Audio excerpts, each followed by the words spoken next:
Polysecure, Attachment, Trauma, and Consensual Non-Monogamy, written by Jessica Fern, read by Sen Naomi Kirsch-Schultz. Chapter 3, Part 1, The Nested Model of Attachment and Trauma. So far, we have covered the different attachment styles and looked at how these relate to the different dimensions of attachment avoidance and attachment anxiety, as well as the horizontal dimension of autonomy and connection. In this next chapter, I offer an additional perspective to our discussion of attachment in an attempt to diversify the levels or dimensions at which we consider and contemplate our attachment experiences. This will support our discussion of attachment and non-monogamy in Part 2. It is difficult to talk about attachment without talking about trauma, and so before I present on these different levels, a definition of trauma is also needed. The word trauma comes from the Greek word wound, which was initially used to refer to physical injuries. The definition has since expanded to further encompass psychological and spiritual wounds as well. In many ways, the lasting psychological impact of trauma has become much more central to the study and treatment of trauma than the physical, since mental and emotional symptoms can persist long after the physical body has healed, and many traumas occur without the body even being touched. Trauma can result from a single event, a series of events, or multiple sets of circumstances that cause physical, emotional, psychological, or spiritual harm. Single incident traumas include one-off events, such as robberies, assaults, accidents, or natural disasters. Complex and relational trauma are terms used to describe the experience of multiple traumatic events that are ongoing, such as abuse or neglect, and that are interpersonal in nature. Traumatic events and experiences can be especially impactful in the earlier years of life. A distressing event at a young age can potentially negatively impact brain development, and if it is perpetrated by an attachment figure, it can be particularly harmful. Our fundamental sense of self and sense of safety in the world can be painfully called into question when the ones we are dependent on either can't keep us safe or are the ones we need protection from. Traumas are the events and situations that overwhelm us, leaving us feeling out of control, helpless, and alone. Not everyone experiences trauma the same way, and not everyone who goes through the same events will necessarily be traumatized. Trauma occurs on a continuum of stress, and the difference between a traumatic experience versus a bad or stressful experience is the impact on our body's ability to recover. When something stressful occurs, our bodies are wired to release an entire cocktail of chemicals into our bloodstream to activate the sympathetic nervous system's fight, flight, freeze, appease defense response. This is meant to be a short-term strategy to keep us alive. Once the event is over, our bodies are supposed to return to a state of parasympathetic nervous system balance, where we can function as usual in a calm and clear-minded way. But bigger traumatic events can activate our natural stress response to such a degree that our nervous system is overwhelmed and dysregulated to the point that this chemical cocktail is unable to be processed, and we are left unable to fully recover. This can have a lasting effect on the nervous system, and when left untreated, trauma can interfere with our ability to inhabit our bodies, to exhibit mental flexibility, function in everyday ways, learn, grow, love, and securely attach. Left unresolved, trauma can cause us to experience ongoing adverse effects on our physical, psychological, social, occupational, and spiritual well-being. However, enormous stressors or big overwhelming events are not the only ways that a person's nervous system can be activated and overwhelmed to the point of experiencing trauma. We can also experience smaller but ongoing stressful events that have a cumulative, harmful effect. instead of getting a single massive blast of the survival cocktail into our bloodstream when we experience a car accident, a natural disaster, or a physical assault. We can get little blasts throughout the day from experiences like demanding work environments, relationship tension, health issues, life transitions, traffic jams, parenting, etc. Our bodies need time to metabolize the chemical cocktail released from stress, and when we are in a chronic state of stress, whether big or small, physical, emotional, psychological, environmental, or existential, we can get pushed over the edge into a state of sympathetic nervous system dominance. This means that the survival response that was meant to be temporary has now become constant.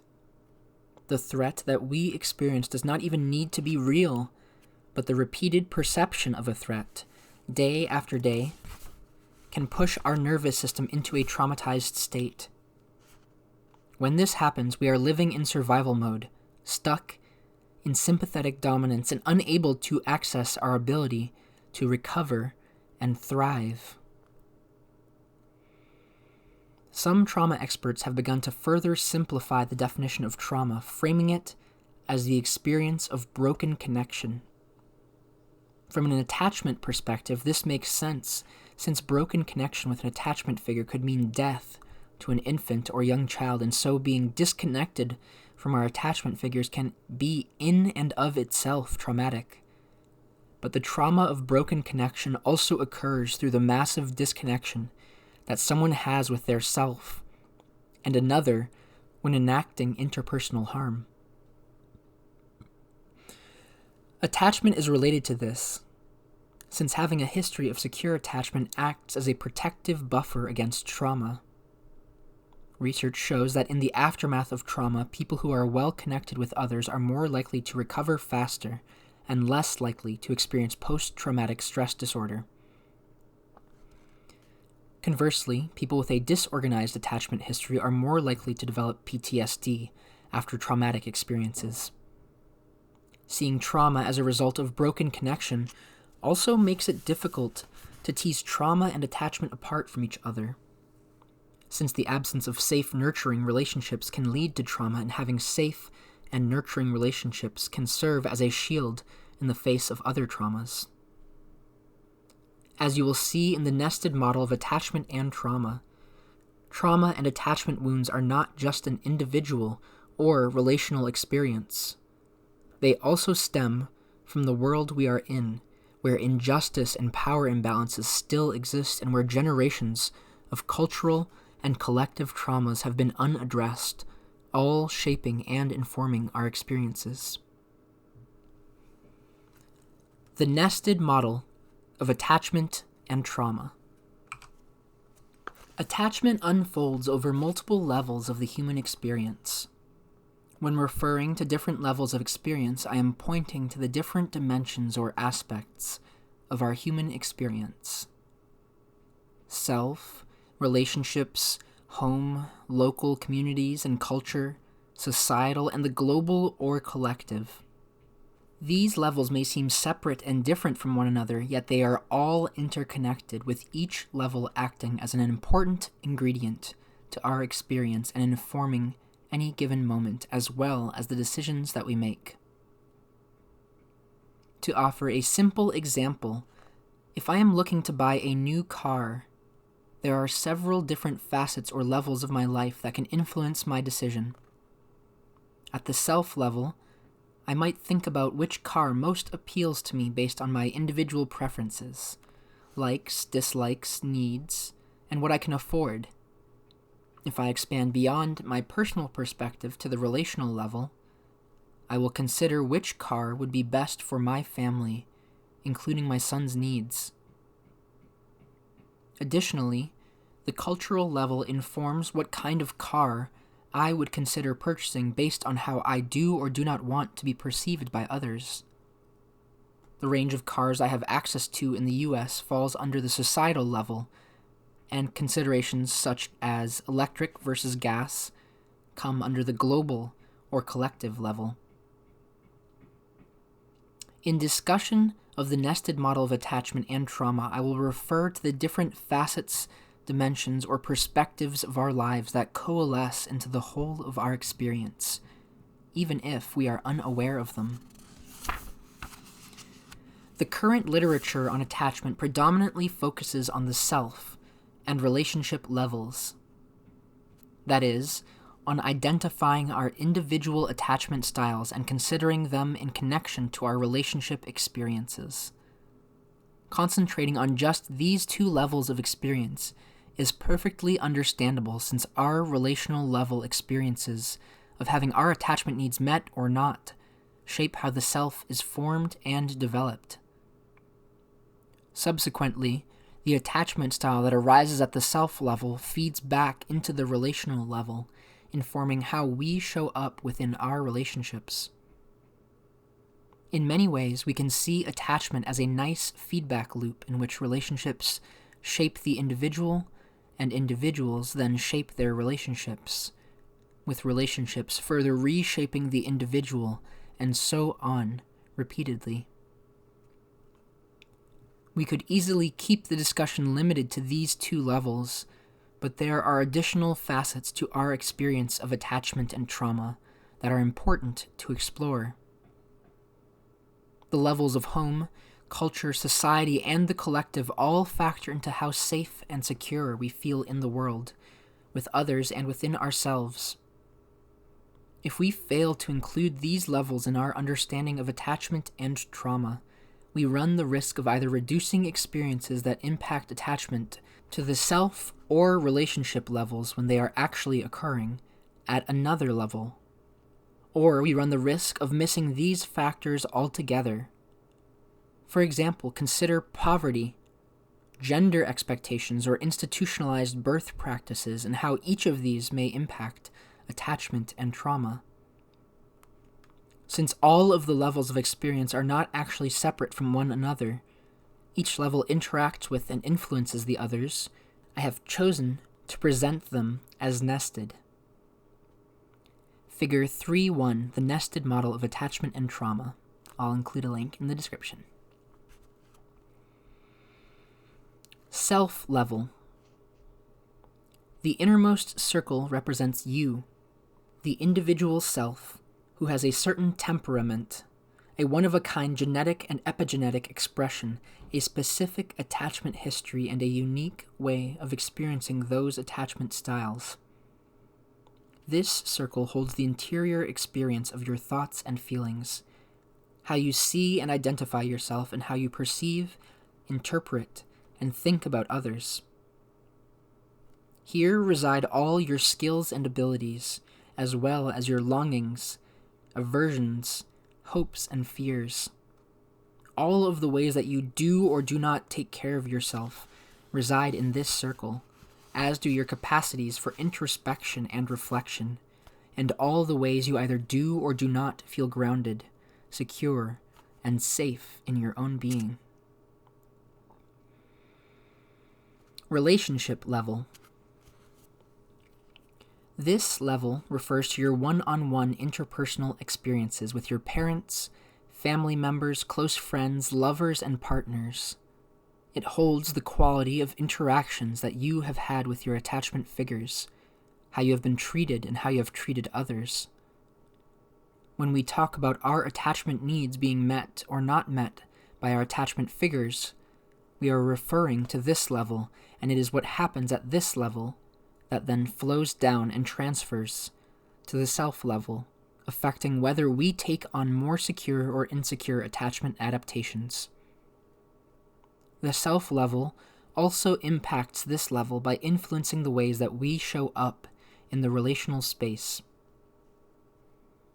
At this level, traumatic experiences such as physical, sexual, or emotional abuse, neglect, or intimate partner violence all play a part in our ability to attach. Complex and relational trauma can occur from ongoing harm or abandonment from a primary attachment figure, whether from a parent or from a romantic partner as an adult. When mistreatment and harm occur from a trusted loved one, the effect can be especially damaging to the attachment system, bringing into question whether anyone is safe to be trusted and relied upon. Single incident traumas such as car accidents, medical procedures, or a one-time assault may not have originated from this relational level, but they will also impact a person's ability to securely attach at this level. Regardless of which level our attachment wounds first take place in, our insecure attachment styles can be healed through this relationship level. This can occur by having our needs met from attuned, responsive partners, or even having reparative experiences with the ones we have been hurt by. Research and literature on attachment have provided undeniable evidence about how relationships with our parents and lovers shape our attachment style. But the impact of siblings is not as commonly discussed, despite being just as important to our attachment style. In therapy, I've seen many clients who identify their interactions with siblings as the source of their attachment wounds. Sometimes this stems from parents who neglect to protect siblings from each other, placing one sibling's need over the others, or practicing outright favoritism, but other times the disruption is directly between the siblings. Attachment ruptures with siblings can occur when there has been overt emotional or verbal abuse, bullying, physical abuse, or outright rejection. Disconnection resulting from a large age or personality difference, competitiveness, and consistent misattuned teasing also show up in the therapy room as attachment disruptions from sibling relationships. These experiences can impact a person's ability to make meaningful connections with romantic partners as an adult. Culturally, in the West, we tend to see romantic and parental relationships as superior in influence to others, and studies have shown that adult attachments are mostly directed towards a romantic sexual partner over adult friendships.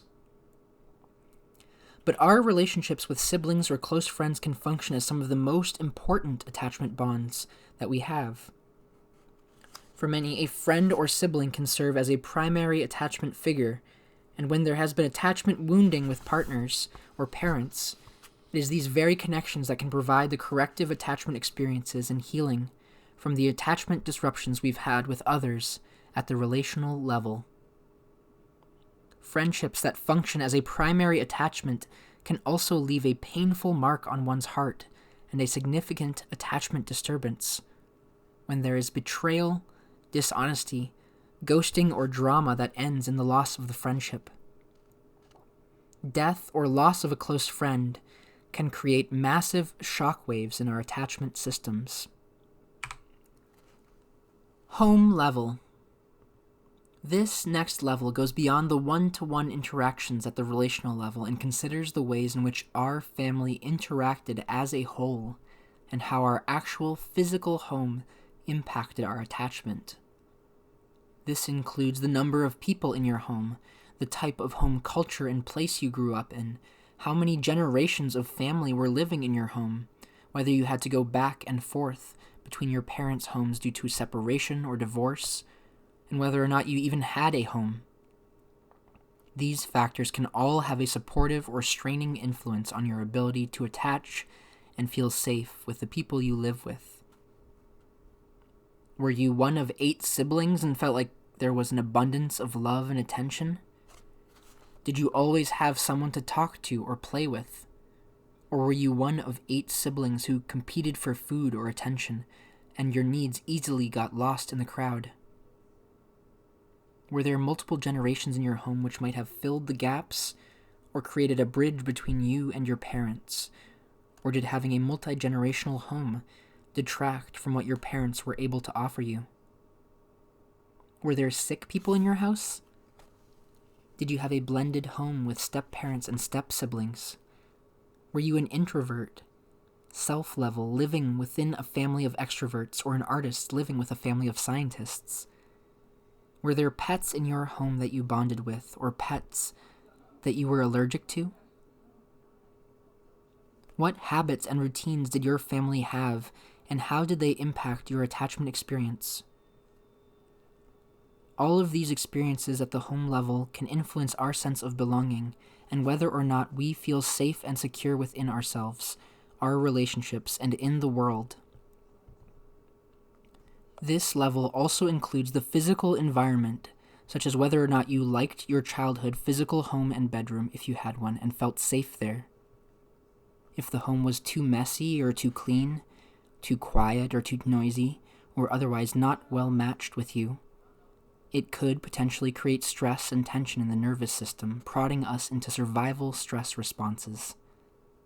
One therapy client of mine was able to connect how her current preoccupied attachment style was related to her experience of moving homes too many times as a child.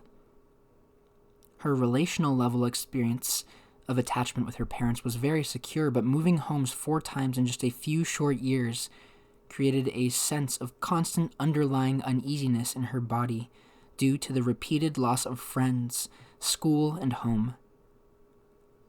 She developed a mental storyline that whenever she got comfortable and started to feel settled in a new place, the rug got ripped from right under her. Consistency of home was very important to her, and this uneasiness created from the home level was now impacting her ability to trust that her romantic partner's affection could be stable and enduring at the relational level, causing her to experience higher levels of attachment anxiety. Another client reflected on how their experience of living in a rat-infested home contributed to their higher levels of attachment avoidance. Living among rats meant there were certain closets, drawers, even rooms in their house that they steered clear of, as to avoid a rat encounter. The only way they felt safe was to withdraw into the few locations in their apartment that were relatively rat-free. In therapy, they came to see how this withdrawal included the minimizing of their desire for connection with their parents and siblings, because wanting to be close to others would have required them to go into parts of the house that felt unsafe. As they got older and more social, they felt too embarrassed to have friends over, and would often spend more time at friends' homes to avoid their own.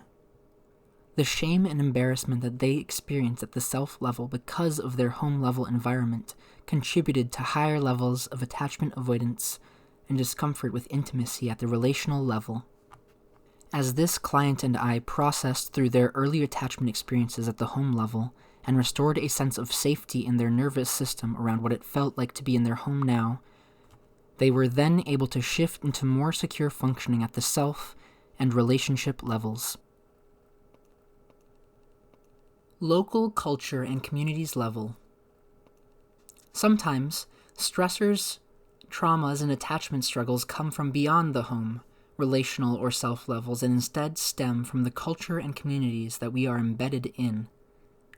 The local culture and community level refers to the places where we spend our time outside of our home, such as work, school, friends' houses, the gym, and clubs, as well as sports venues and religious or spiritual centers. Culture can be rich, complex, and contrasting, and we may find ourselves within several different cultures and communities that each have a different set of social rules, ways of relating, and expectations for what it means to be an accepted member. People who do not fit into the norms of their communities can experience attachment insecurity and trauma if they feel that being themselves or expressing who they are will cause harm or be dangerous. If we have to conceal and contort who we are, our foundational relationship with ourself can get severed and interfere with how we then experience the levels of relationship and home. Unfortunately, many people experience harm or violation by trusted community members, mentors, teachers, or clergy. These experiences can leave a lasting mark on how safe someone feels in groups, as well as how worthy someone feels about being able to give and receive love. Growing up in Brooklyn, New York, I was fortunate to be invited into the homes of my friends, many of whom were first-generation Americans. The ways my friend's Cuban mother spoke to, disciplined, cared for, and touched her child were vastly different from the ways my Irish-American friends were treated by their parents, which were both considerably distinct from the Italian, Russian, Puerto Rican, African-American, and Greek homes I entered. Some families were affectionate and effusive, others were distant and stoic. Some were physically present and practically consistent, but emotionally hesitant. Looking back, I can see how the ways that each of my friends was parented had a lot to do with the language, culture, and religion of their parents, with each culture having different expectations about what it meant to be a parent, what discipline was, how and when you used it, and how a child was supposed to behave. These cultural narratives, which are often implicit and taken for granted, shaped how available, responsive, and attuned these parents were to their children's attachment needs. Today, the local culture and communities level also includes virtual culture and online communities. We can physically be in our homes, but have our minds and hearts somewhere else completely in the virtual world. In their online course, Secure Attachment Parenting in the Digital Age, Diane Poole Heller and Kim John Payne discuss the particular challenges that our current society faces regarding attachment and technology. They highlight the potentially damaging effects that overuse of technology has on both the parent and child's ability to develop emotional bonds. The addition of screens into our already busy lives can add further strain on important face-to-face connection time between parents and their children. While use of technology is more and more of a social requirement at even very young ages, for many parents it is also a needed crutch, often due to financial necessity. If all the adults in the home need to work, screen time can become the babysitter, or give the parents the break that they need just to make dinner or maintain the bare basics of their home. Even though we are ostensibly more connected than ever through our phones, tablets, and other devices, studies have shown that in adults in the U.S. aged 19 to 32, higher social media use can lead to feeling more socially isolated and emotionally disconnected than people with low social media use. I also see how emotionally overwhelming it can be when the absence of face-to-face contact enables a certain boldness or even meanness from people that they would not necessarily enact in person. Online attacks and rejections of others can cause a great deal of loss and psychological injury. As in all levels, there can be damage and trauma at the local culture and communities level, but there can, of course, also be healing. When someone grows up in a home or town where no one really looks and feels like they do, finding an online community where their voice and experiences are received, honored, and even celebrated can be deeply healing to their sense of self and connection. School culture is another important aspect to this level, since most children spend the majority of their waking hours in the classroom, cafeterias, and schoolyard. I once had a client who joked that you should never trust anyone who said they liked their junior high school experience. I later learned that this comment was the sarcastic mask in front of some very painful and traumatic events she experienced in early adolescence. Now in her 40s, this woman has lasting scars from the social hierarchies and mean girl culture at her junior high school. She had experienced overt social rejection and repeated emotional and verbal cruelty from her peers, coupled with the highly competitive academic culture of her school. The educational and social pressures became too unbearable, and thus, she attempted to take her life at age 13. While I was writing this book, my father sent me a newspaper article in which he was interviewed about the sexual assault he experienced from his high school principal over 40 years earlier. In the article, he is quoted as relating the alcoholism, drug addiction, and mental illness of his adult life as having its origin in the profound shame he experienced from being sexually assaulted at school. When I spoke to him about it, he also added that the years of corporal punishment and the Catholic school culture of overt disapproval further reinforced and solidified his shame. His traumas at this level had a lasting effect on his ability to bond with me as my parent. When I was 8 years old, my father went into rehab, but his sobriety did not initially improve our relationship as much as both of us might have anticipated. Although the alcoholism and drug addiction were treated, his trauma, shame, and deep-rooted feelings of unworthiness to be loved, even from his own child, remained for decades. My father had a strong desire to be available to me, but the absence of healing from his high school traumas and the ensuing shame left him in many ways incapable of bonding, connecting, and responding in the nurturing, present, and attuned ways that both of us wanted. How safe we feel on the streets of our neighborhood, whether we have to lock our own front door or not, how welcome and embraced we feel from the communities that we encounter, and whether the leaders of our various communities are benevolent or unkind, are all factors that I see as impacting our sense of safety, security, and ability to explore. Traumas that arise from bullying, community violence, or school shootings should not be underestimated. But although many different types of attachment traumas can happen at this level, it is also a level that can offer needed healing and attachment repair. The homes of friends, spiritual communities, substance abuse support groups, sports and dance teams, or online communities can become our safe havens, where we are freer to be ourselves, are understood, and are seen and loved for who we are. This has been Polysecure, Attachment, Trauma, and Consensual Non-Monogamy, written by Jessica Fern, read by Sen Naomi Kirsch-Schultz. Chapter 3, Part 1. Thanks for reading along.